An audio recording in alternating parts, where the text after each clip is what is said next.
6. The emotional question. A. The scientific answer. What should I move toward? What direction my motion? What should I feel? The emotional and feeling questions. Here science fails miserably to give us answers because there is little objective data, and the accepted theories of emotional behavior, the psychiatric, are naive, inadequate, pompously trivial. The best-known theory of emotions, the Freudian, is a hodgepodge of platitude, banality, and rabbinical piety. All that Freud said is that modern man and society are completely dishonest. Society lies to the individual and forces him to lie to himself. Freud called this process of self-deception the unconscious. The unconscious is the hidden. Freud, the lie detector who lied, conscientiously listed the various ways in which man prevaricates and then developed a system of humiliating cross-examination and spirit-breaking brainwashing which forces the rare successful patient to give up his favorite pack of lies, which he chose as being the best solution to an impossible situation, and grovelingly to accept the psychoanalyst's system of dishonesty. Have you ever noticed how unbearably dead and useless psychoanalysts and their patients are? The only cheerful fact about psychoanalysis is that most patients don't get cured and are stubborn enough to preserve their own amateur and original lie in favor of the psychoanalyst's conforming lie. If anyone has any lingering doubt about the superstitious and barbarian state of psychiatry and psychoanalysis, reflect on this fact. Today, 50 years after Freud, the average mental hospital in the United States is a Kafkaesque, Orwellian, prison camp more terrifying than Dachau because the captors claim to be healers. 200 years ago our treatment of the village idiot and nutty old Aunt Agatha was gently utopian compared to the intolerant savagery of the best mental hospital. So where do we find the scientific answer to the emotional question? Can you really bear to know? Emotions are the lowest form of consciousness. Emotional actions are the most contracted, narrowing, dangerous form of behavior. The romantic poetry and fiction of the last 200 years has quite blinded us to the fact that emotions are an active and harmful form of stupor. Any peasant can tell you that. Beware of emotions. Any child can tell you that. Watch out for the emotional person. He is a lurching lunatic. Emotions are caused by biochemical secretions in the body to serve during the state of acute emergency. An emotional person is a blind, crazed maniac. Emotions are addictive and narcotic and stupefacient. Do not trust anyone who comes on emotional. What are the emotions?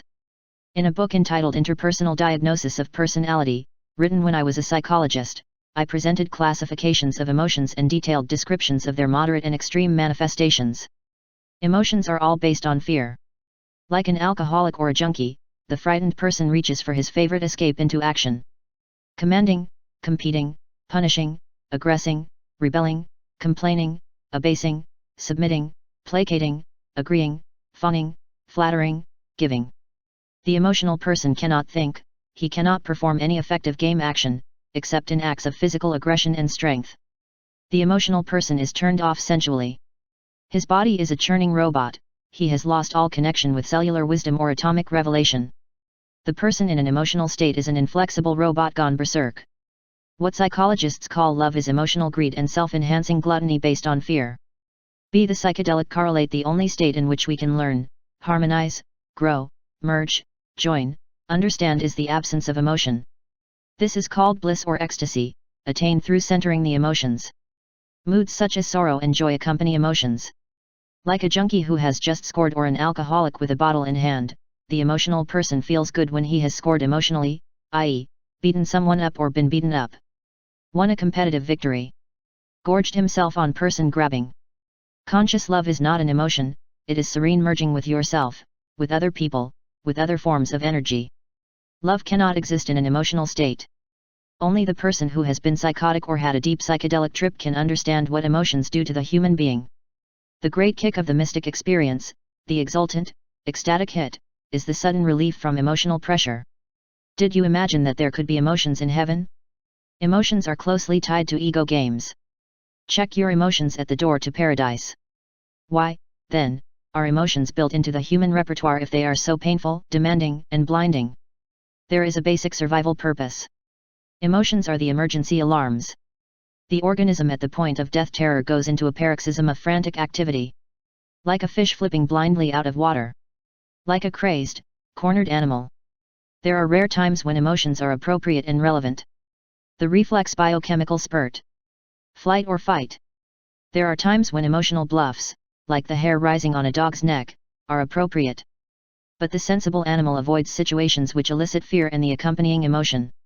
Your wise animal prefers to relax or to play using his senses, tuned into his delicious body organ music, closing his eyes to drift back in cellular memory. Dogs and cats are high all the time except when bad luck demands emotional measures.